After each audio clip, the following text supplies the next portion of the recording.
Hello बच्चा party, कैसे हैं आप सब लोग? सब बढ़िया बच्चों। कैपेसिटर में उसके प्रिंसिपल से लेकर टाइप्स ऑफ कैपेसिटर में हमने parallel plate capacitor, spherical capacitor और सिलेंड्रिकल कैपेसिटर पढ़ा है। बेटा ये तो इसका क्लासिफिकेशन है बेस्ड ऑन शेप।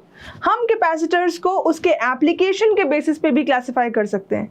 तो एक्चुअली जो आज का लेक्चर है वो आप जानेंगे types of capacitors, majorly based on उसमें किस तरीके का डाइलेक्ट्रिक यूज किया जाता है एंड उसका क्या एप्लीकेशन है उसके बेसिस पे।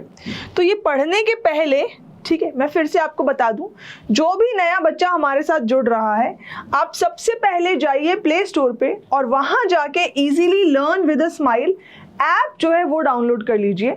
जब आप ऐप डाउनलोड करेंगे तो आपको एक बेसिक साइन अप प्रोसेस करना है जिसमें आपको आपका मोबाइल नंबर डालना है और आप OTP रिसीव करेंगे। तो आपको पहले क्रिएट न्यू अकाउंट पे जाके क्लिक करना है, ठीक है। अच्छा, उसके बाद क्या करेंगे, कुछ बेसिक इंफॉर्मेशन पूछी जाएगी जैसे कि भैया नाम क्या है, ईमेल आईडी, जेंडर, है ना, ये सारी चीज़ें।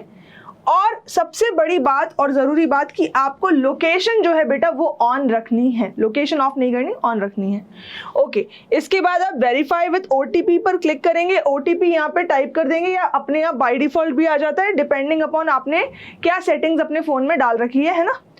फिर वेरीफाई पे क्लिक करते हैं। वेरीफाई पे क्लिक करने के बाद अगला स्टेप क्या है, देखो यहाँ पे ये 3 कोर्सेज हैं। आप टॉपर्स बैच के बच्चे हो, है ना, इसीलिए तो ये वीडियो देख रहे हो। तो आपको ये जो कोर्स है क्लास 11 एंड 12 ये लेना है।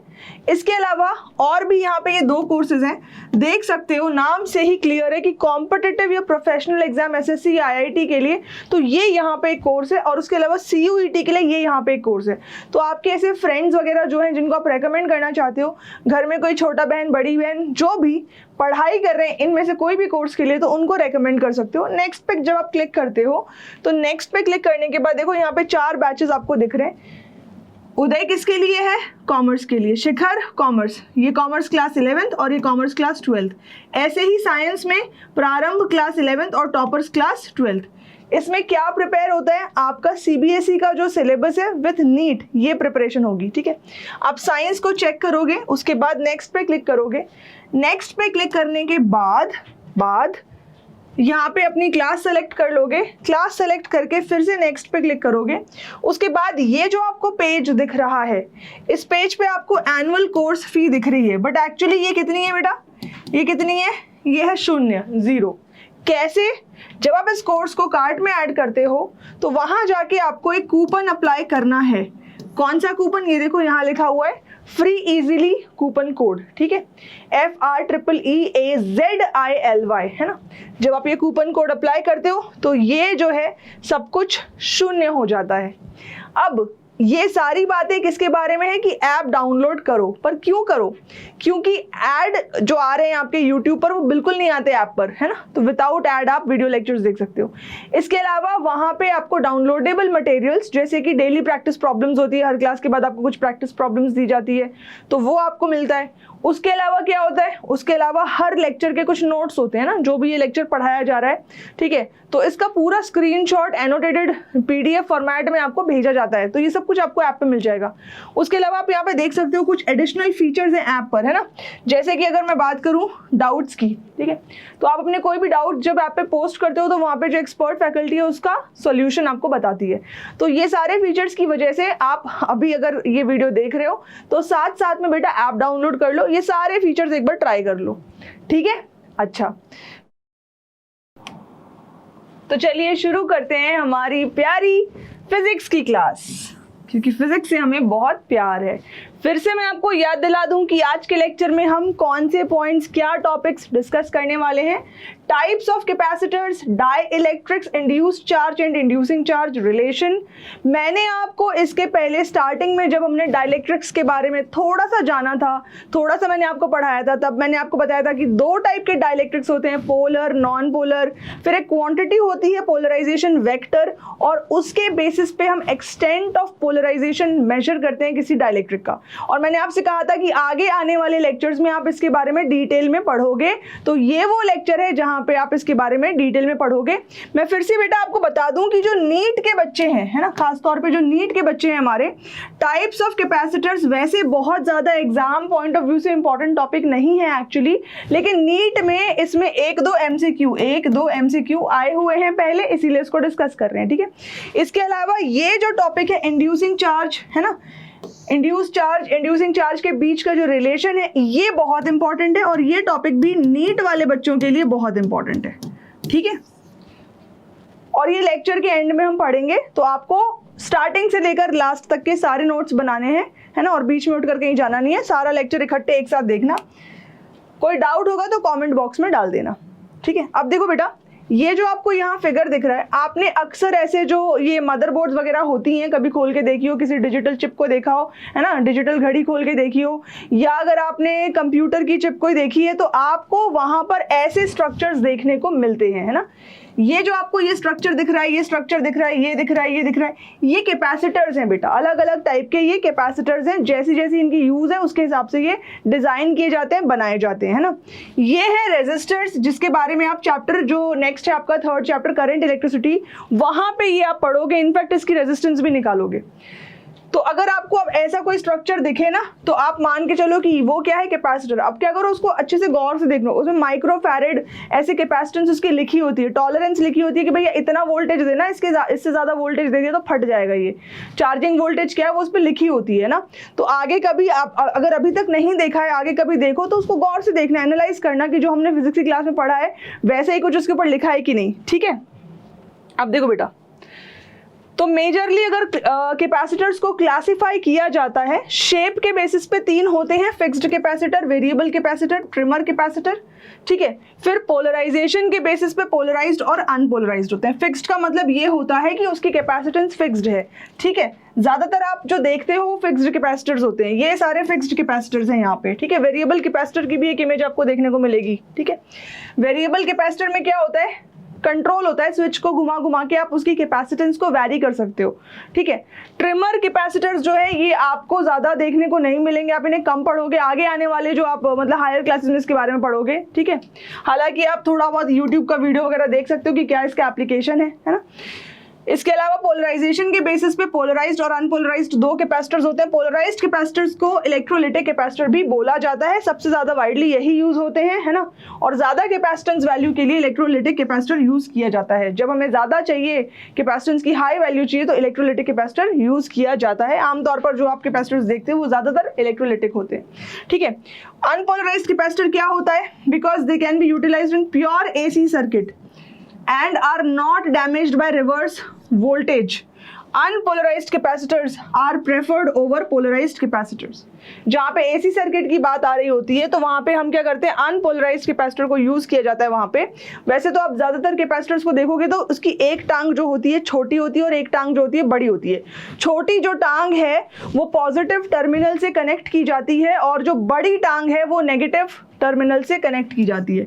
मैं फिर से बता दूं, ये एक टांग छोटी पॉजिटिव से, ये लेकिन बात किसकी हो रही है, जब डीसी सप्लाई की बात हो रही है तो आपको पॉजिटिव और नेगेटिव टर्मिनल का पता है, आप ऐसे कनेक्ट करते हो। भैया एसी सप्लाई में क्या होता है, वोल्टेज रिवर्स हो रही होती है, ठीक है।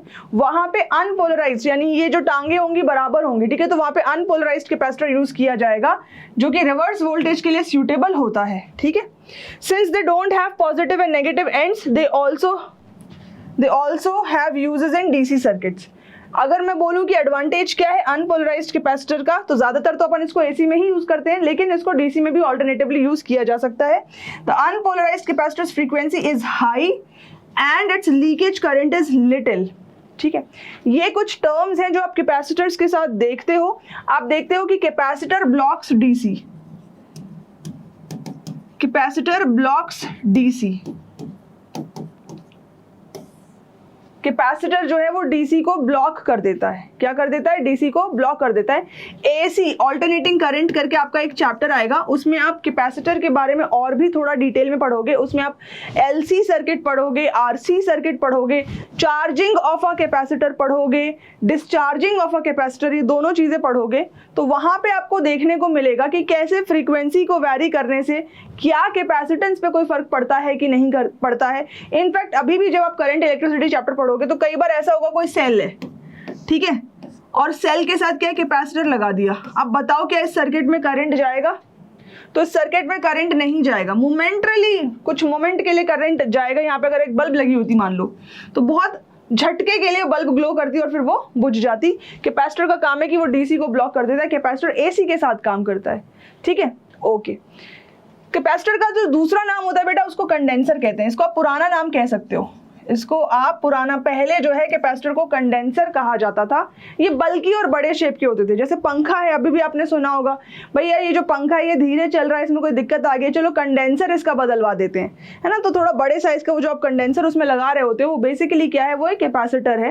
अब क्या है, अपनी यूटिलिटी के हिसाब से हमने टेक्नोलॉजी में इतनी एडवांसमेंट कर ली कि छोटे से छोटा कैपेसिटर भी जो है हम यूज कर सकते हैं। ठीक है, तो छोटे साइज में भी बड़ा कैपेसिटेंस हमें मिल जाता है। इसके अलावा जो मेजरली जो मैंने आपको दिखाया, ये ceramic film, power film capacitor, electrolytic capacitor, paper capacitor, इस तरीके से ये कैपेसिटर्स जो है यूज होते हैं। जो पहला हमने ये जो इमेज देखा था बेटा, ये जो है ये सिरेमिक कैपेसिटर्स हैं। ये सिरेमिक कैपेसिटर्स के एग्जांपल है, इसमें इलेक्ट्रोलाइटिक कैपेसिटर भी होता है। ठीक है, ये मेजरली जो है आपके ये जो कैपेसिटर आपको दिख रहे हैं, इसमें क्या होता है, पेपर होती है, बहुत पतली सी पेपर होती है, ऐसे गोल गोल गोल गोल गोल फोल्डेड होती है, और उन दो पेपर की दो लेयर के बीच में डाइलेक्ट्रिक की जो लेयर है वो चिपकाई हुई होती है। ठीक है, तो इसमें ये जो आपको कैपेसिटर दिख रहे हैं, इलेक्ट्रोलाइटिक और पेपर, दो टाइप के कैपेसिटर इसमें यूज होते हैं। ठीक है,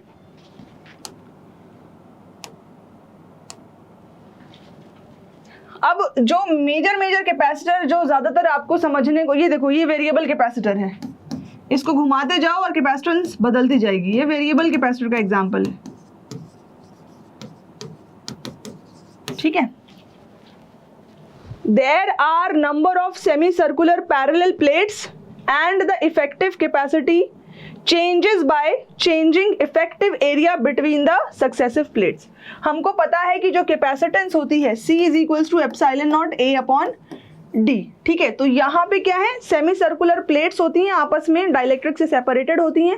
घुमा के अपन क्या करते हैं, जो एरिया ऑफ जो इनका कांटेक्ट है कैपेसिटेंस, किसी पर्टिकुलर कैपेसिटेंस के एरिया को चेंज करते हैं, और एरिया को चेंज करने के साथ साथ कैपेसिटेंस को चेंज करते हैं। ठीक है, तो ये है वेरिएबल कैपेसिटर, जिसको अपन गैंग कैपेसिटर भी कहते हैं। Widely used in tuning in radio and TV receivers. ये आपने पुराने ऐसे डब्बे घरों में देखे हो तो ये जो बटन दिखते थे यहाँ पे, इनको घुमा के, ये बटन्स को घुमा के ट्यून किया जाता था किसी इलेक्ट्रोमैग्नेटिक वेव की रेडिएशन के साथ, जो फ्रीक्वेंसी के साथ इनको ट्यून किया जाता है ना। तो उसमें आप पढ़ोगे अभी एसी सर्किट में कि एलसी सर्किट्स यूज होते हैं, और मेजरली जो कैपेसिटर यहाँ पे यूज होता है वो वेरिएबल कैपेसिटर होता है। कैपेसिटेंस इसकी वैरी करी जा सकती है। ठीक है, उसके बाद है मल्टीपल कैपेसिटर्स। बेटा इसके ऊपर तो आप न्यूमेरिकल भी सॉल्व करोगे, और नीट के एग्जाम में काफी अच्छे न्यूमेरिकल इसके ऊपर आते हैं। तो आप देखो क्या है, ये एक प्लेट, फिर दूसरी प्लेट, फिर तीसरी, फिर चौथी, फिर पांचवी, तो ऐसे मल्टीपल प्लेट्स के बीच में डाइलेक्ट्रिक ठूस देते हैं। ठीक है, तो यहाँ देखो, ये टर्मिनल एक इलेक्ट्रोड है, ये टर्मिनल एक इलेक्ट्रोड है, ये ठूसा हुआ जो ग्रे कलर का दिख रहा है डाइलेक्ट्रिक मीडियम है, और ये सारी मेटल प्लेट्स हैं। ठीक है, अब मैं बात करूं इलेक्ट्रोड बी की, तो यहाँ से मैंने कोई पोटेंशियल दिया, तो वो पोटेंशियल इधर भी होगा, इधर भी होगा, तो इधर भी होगा, तो इधर भी होगा, और इधर भी होगा। यानी कि ये जो आपको पिंक कलर के ये दिख रहे हैं आपको फिंगर लाइक इलेक्ट्रोड्स, ये फिंगर लाइक इलेक्ट्रोड्स जो है इन सब पे सेम पोटेंशियल हुआ। सिमिलरली यहाँ पे ये जो आपको दिख रहे हैं, ठीक है, चलो कलर बदल दिया जाए, तो यहाँ पे जो आपको ये दिख रहे हैं ना, इन इलेक्ट्रोड्स का भी पोटेंशियल सेम होगा। ठीक है, तो इस तरीके से ये काफी अच्छे न्यूमेरिकल आएंगे, इस पे भी आप देखना आने वाले लेक्चर में इस पे न्यूमेरिकल करा जाएगा। So consists of parallel combination of several parallel plate capacitor. ये कैपेसिटर बन गया, ये बन गया, ठीक है, ये बन गया, ये बन गया। तो ये इस तरीके से अरेंज होते हैं कि मल्टीपल पैरेलल प्लेट कैपेसिटर्स जो हैं, ठीक है, जिनकी फिक्स्ड कैपेसिटेंस होती है, जिनकी फिक्स्ड कैपेसिटेंस होती है, वो एक पैरेलल कॉम्बिनेशन में रखे हुए होते हैं। ठीक है, mica is used as dielectric between number of parallel plate. ये जो इनमें डाइइलेक्ट्रिक मेजरली यूज होता है, कौन सा होता है, माइका होता है। ठीक है, और ये स्टैंडर्ड कैपेसिटर्स की तरह यूज होते हैं। ठीक है, ये स्टैंडर्ड कैपेसिटर्स हैं, जैसे आप लैब में जाके स्टैंडर्ड रेजिस्टर्स देखते हो, ऐसे ही ये स्टैंडर्ड कैपेसिटर्स हैं। ठीक है, अब बात करते हैं अगले पेपर कैपेसिटर्स की। ये देखो, मैंने आपको बताया था अलग अलग शेप के कैपेसिटर्स होते हैं। तो ये एक टिपिकल पेपर प्लेट कैपेसिटर आपको यहाँ पे शो किया हुआ है. It is a parallel plate capacitor made up of thin foils and a paper soaked in oil और wax is used as a dielectric sheet. है ना, बहुत कोई थिन सा पेपर ऑयल में सोक करके उसको डाइलेक्ट्रिक की तरह यूज करते हैं. ये बेसिकली एक पैरेलल प्लेट कैपेसिटर का टाइप है. Cheaper in cost, widely used in radio circuits. Radio circuits में ज्यादा यूज होता है और इसकी कॉस्ट क्या है, कम है. ठीक है. उसके बाद इलेक्ट्रोलाइट कैपेसिटर या electrolytic capacitor, 2 aluminium sheets used as electrodes. ठीक है. And ammonium borate as electrolyte. ये देखो मैंने आपको स्टार्टिंग में कहा था इस शेप के जो कैपेसिटर्स होते हैं इलेक्ट्रोलिटिक कैपेसिटर्स की तरह यूज किए जाते हैं. ठीक है. तो इनमें जो एल्यूमिनियम की शीट्स है, एल्यूमिनियम की शीट्स जो है वो इलेक्ट्रोड्स की तरह यूज होती हैं और अमोनियम बोरेट एक इलेक्ट्रोलाइट की तरह यूज होता है. On passing DC current through electrolyte, very thin film of aluminium oxide of thickness of order 10 to the power minus 6 centimeter is deposited on the anode plate. This acts as dielectric. तो होता क्या है, जब अपन ने current pass किया तो current pass करने के बाद एल्यूमिनियम ऑक्साइड की बहुत पतली सी लेयर बन जाती है. ठीक है. और वो पतली सी जो लेयर है 10 to the power minus 6 centimetre thickness की, वो एक डाइलेक्ट्रिक मीडियम की तरह एक्ट करती है.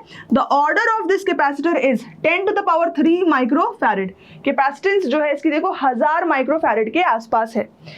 It is used only in DC circuits. बहुत इंपॉर्टेंट पॉइंट है. मैंने आपको कहा था बहुत हद तक जब आप देखते हो कैपेसिटर्स तो आपको ज्यादातर इलेक्ट्रोलिटिक दिखते हैं, है ना. छोटे छोटे चिप्स में जो है डीसी सर्किट्स के लिए बनाए हुए होते हैं जो कैपेसिटर्स, वो आपको देखने को मिलते हैं. ठीक है. ओके.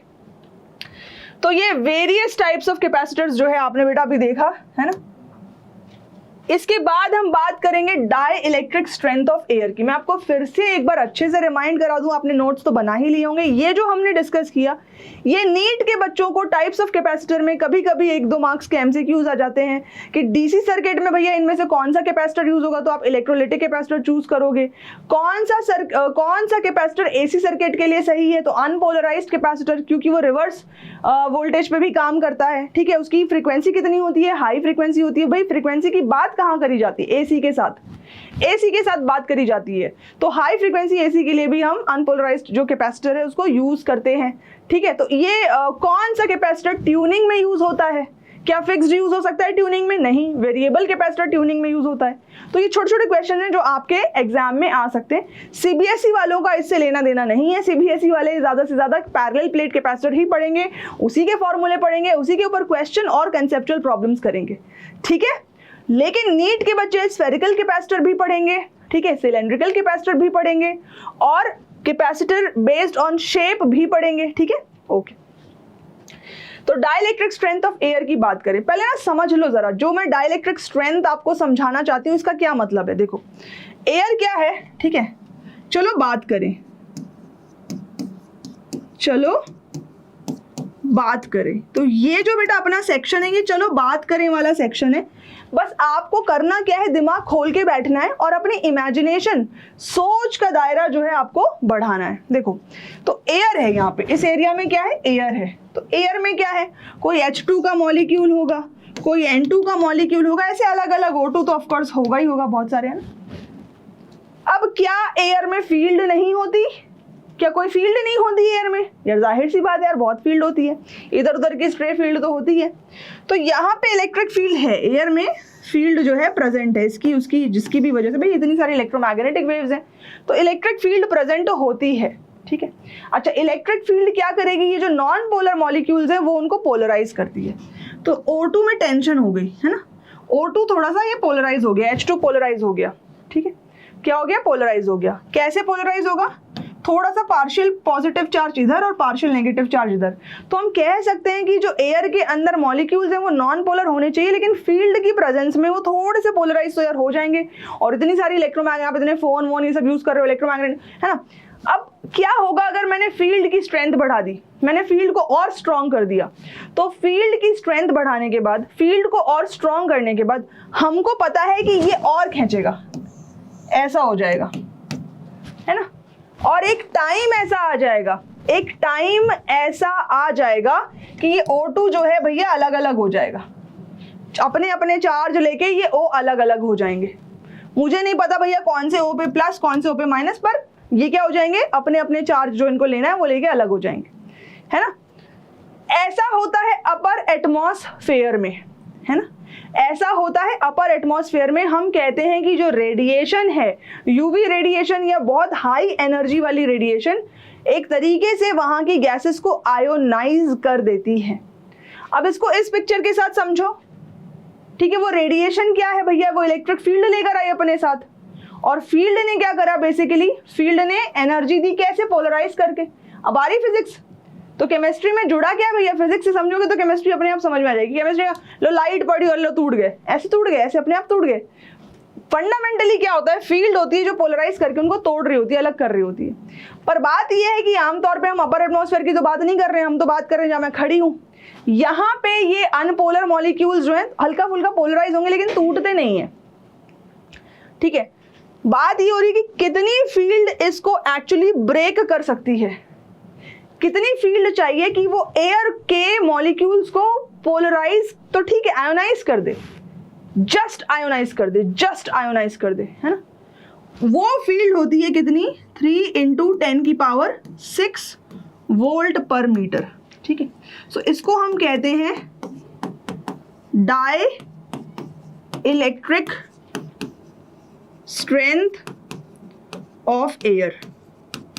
मतलब कि अगर आपके पास एक स्फेरिकल कंडक्टर है, आपके पास क्या है, एक स्फेरिकल कंडक्टर है बेटा, आपके पास एक स्फेरिकल कंडक्टर है r रेडियस का, तो आप इसको चार्ज दे रहे हो, देते जा रहे हो, देते जा रहे हो, देते जा रहे हो, पर ये अपने ऊपर सारा चार्ज होल्ड करके नहीं रख पाएगा। एक टाइम ऐसा आएगा, एक टाइम ऐसा आएगा जब इसके ऊपर वाली जो फील्ड है, भैया आप इसको चार्ज दे रहे हो तो फील्ड कितनी होती है, इसके ऊपर कितनी फील्ड हो जाएगी जब चार्ज दोगे, तो E = 1/4πε0 Q/r²। एक टाइम ऐसा आएगा जब ये फील्ड इक्वल हो जाएगी कितनी, 3 × 10⁶ वोल्ट पर मीटर के बराबर हो जाएगी ये। हम कहेंगे कि अब इससे ज्यादा फील्ड इस पर एग्जिस्ट नहीं कर सकती, क्योंकि ये फील्ड कितनी है, ये उतनी फील्ड है कि ये इसके आसपास के जो भी एयर है, आसपास में जो भी एयर या एयर के मॉलिक्यूल है, ये उनको इतनी एनर्जी देगी कि वो क्या करें, वो आयोनाइज हो जाए, ठीक है। और भैया वो आयोनाइज होंगे तो ऐसे शांत नहीं बैठेंगे, वो इसका भी चार्ज लेकर जाएंगे, स्पार्किंग होगी चुप चुप चुप चुप चुप, ठीक है, वो इसका भी चार्ज लेकर जाएंगे, है ना। जैसे ही मान लो यहाँ पे किसी मॉलिक्यूल को आयोनाइज किया, वो नेगेटिव चार्ज इसके ऊपर आके चिपक जाएगा, ऐसा होना चाहिए भैया, इलेक्ट्रॉन्स का लेन देन होगा कुछ ना कुछ। तो पॉइंट ये है कि जब हम बात करते हैं डाइलेक्ट्रिक स्ट्रेंथ ऑफ एयर की, तो यहाँ हम समझते हैं कि एनी स्फेरिकल कंडक्टर से has charge Q, what can be the maximum charge it can get, कितना उसको आप मैक्सिमम चार्ज दे सकते हो, इतना कि वो इक्वल हो जाए, उसकी जो फील्ड है वो इक्वल हो जाए डाइलेक्ट्रिक स्ट्रेंथ ऑफ एयर के बराबर, जो कि 3 × 10⁶ वोल्ट पर मीटर होती है, ठीक है। और इसका मतलब मैंने आपको समझा दिया, ये इतनी हाई फील्ड है कि ये एयर को क्या कर सकती है, आयोनाइज कर सकती है, ठीक है, ओके। अब ये मीनिंग और कॉन्सेप्ट समझ में आ गया है, तो अब हम चलेंगे बेटा अगले सेक्शन की तरफ।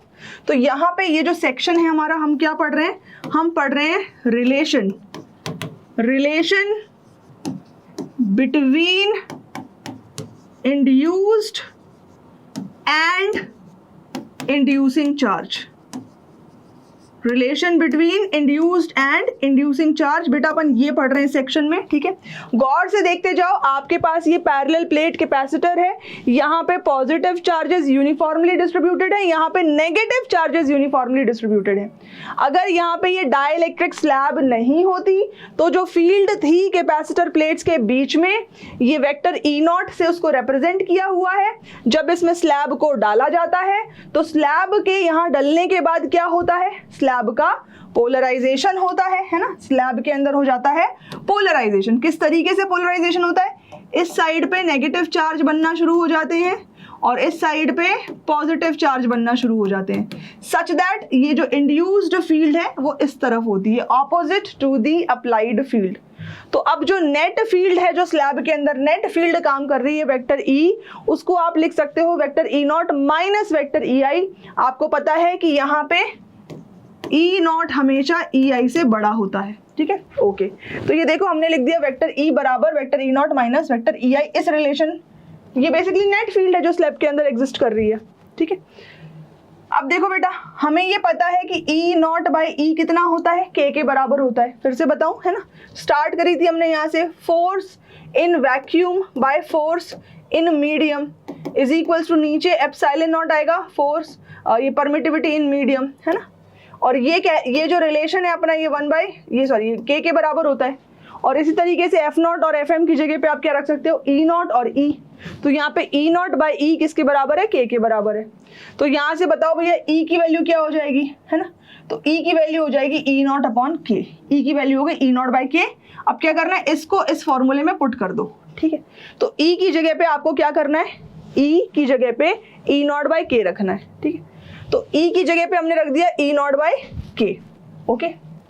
और यहां से E नॉट जो है इधर ले आओ, तो E नॉट बाई K आपने E की जगह पे रख दिया और E नॉट यहां ले आए और यहां माइनस EI बचा, तो साइन इंटरचेंज कर दो। तो आपको मिलेगा इंड्यूस्ड फील्ड का फॉर्मूला। बड़ा सिंपल है, अगर प्रोसेस नहीं हुआ तो 2 मिनट करके देख लो बेटा। खाली इसमें क्या रखना है, E नॉट बाई K रखना है और यहाँ से EI की वैल्यू रखनी है, ठीक है।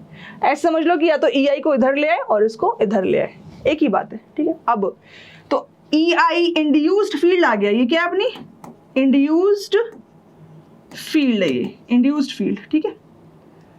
E नॉट कॉमन ले लो तो 1 माइनस 1 बाई K बचा, तो इंड्यूस्ड फील्ड कितना हो गया, ये था field between the capacitor plates K minus 1 by K, ठीक है। अच्छा, इंड्यूस्ड फील्ड की जगह पे आप रख सकते हो sigma I upon epsilon not.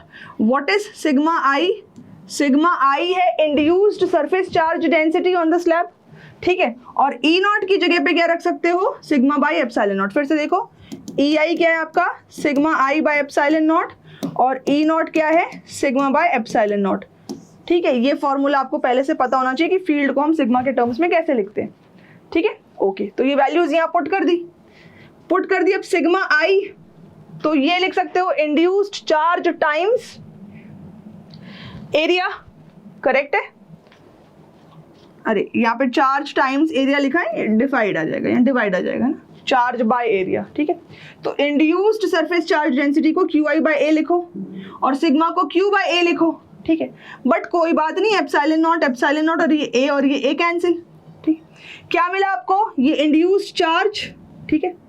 ये क्या है, इंड्यूसिंग चार्ज, ठीक है। अब गौर से देखो, इस फॉर्मूले को नोट कर लेते हैं अपन ढंग से। ये फॉर्मूला अपना बहुत इंपॉर्टेंट VIP फॉर्मूला है।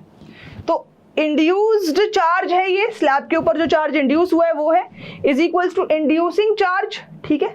और ब्रैकेट में क्या दिख रहा है, 1 माइनस 1 बाई K, ठीक है। अब देखो, K एक पॉजिटिव नंबर है ग्रेटर देन 0, तो 1 में से, ठीक है, आप देखो वैल्यू जो है K को बढ़ाते जाओ, है ना।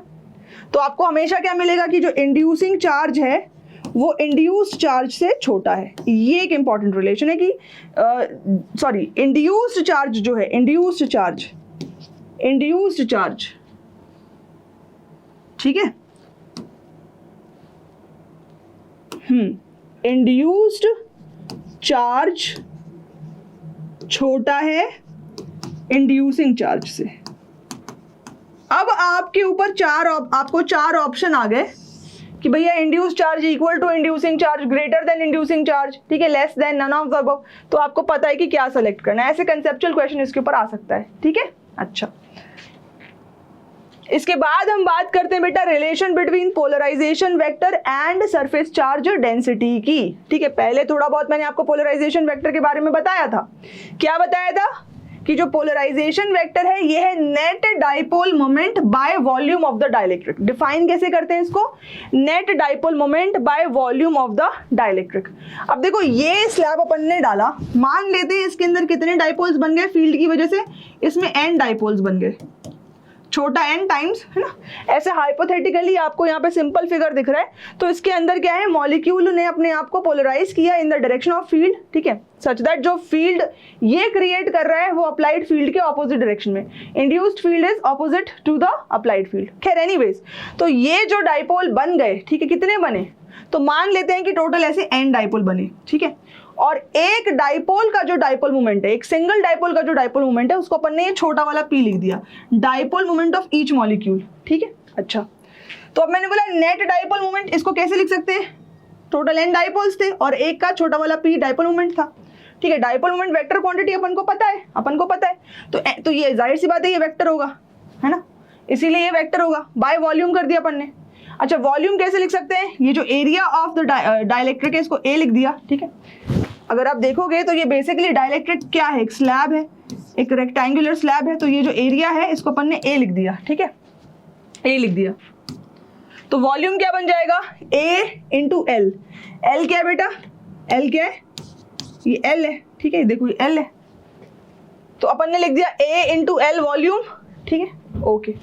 अब बेटा ध्यान से देखना, एक तो तरीका नेट डाइपोल मोमेंट का लिखने का, एक तरीका तो ये रहा है ना, इसको अपन ने n इंटू पी लिखा था। एक और तरीका है कि यहाँ पे जो चार्ज इंड्यूस हो रहा है, मान लो वो चार्ज को अपन ने क्यू नेट जो भी लिखना है, क्यू नेट क्यू लिखना है, जो लिखना है आपको, जो भी लिखना है आपका मन है, ठीक है। तो क्यू लिख दिया सिंप्लिसिटी के लिए, यहाँ पे क्या लिख दिया क्यू, इसके ऊपर जो चार्ज बन रहा है, ठीक है, इसको अपन ने यहाँ पे ये बन जाएगा आपका प्लस क्यू और यहाँ पे जो बन जाएगा माइनस क्यू, कुछ इस तरीके से, ठीक है। तो क्यू अपन ने लिख दिया। तो बेसिकली आपके पास क्या है, देखो ध्यान से देखना, यहाँ पे पूरा नेगेटिव चार्ज है, यहाँ पे पूरा पॉजिटिव, तो स्लैब एक डाइपोल बन गया ना बेटा, यहाँ पॉजिटिव नेगेटिव एक डाइपोल बन गया, और इन दोनों चार्जेस के बीच में इक्वल चार्ज है ना, प्लस क्यू जितना उतना माइनस क्यू होगा यहाँ पे, और एल डिस्टेंस से सेपरेटेड है ना। तो नेट डाइपोल मोमेंट को अपन ऐसे भी तो लिख सकते हैं क्यू इंटू एल, ये भी तो लिखा जा सकता है क्यू इंटू एल, तो Q into L upon A L भी लिख सकते हैं, ये एल से एल कट गया। ये क्यू क्या था बेटा, ये इंड्यूस्ड चार्ज था जो स्लैब के ऊपर इंड्यूस्ड चार्ज बना है, ठीक है। तो क्यू आई बाई ए क्या होना चाहिए, सिग्मा बी। सिग्मा बी को क्या कहते हैं, बाउंड सरफेस चार्ज डेंसिटी, ठीक है। क्या बोला जाता है इसको, बाउंड सरफेस चार्ज डेंसिटी। ये भी एक इंपॉर्टेंट पॉइंट है, इस पे भी आपको ऑब्जेक्टिव क्वेश्चन या एमसीक्यू आ सकता है कि पोलराइजेशन वेक्टर न्यूमेरिकली या मैथमेटिकली किसके बराबर है, बाउंड सरफेस चार्ज डेंसिटी, क्योंकि ये जो चार्ज है ये बाउंड है, ठीक है। तो आज के लेक्चर में तो बेटा इतना ही, और जितना पढ़ाया है उतना ही अच्छे से पढ़ लेना, दोबारा रिवाइज कर लेना, नोट्स बना लेना, ठीक है। फिर मिलेंगे अगले लेक्चर में, कहाँ पे, यहीं पे, ठीक है। So thank you so much. फिर से बता दूं, जो नए बच्चे जुड़े हैं इजीली ऐप डाउनलोड जरूर कर लेना, क्योंकि वहां पे एड्स नहीं आएंगे, ठीक है। सो बाय बाय बच्चे party, thank you so much for today.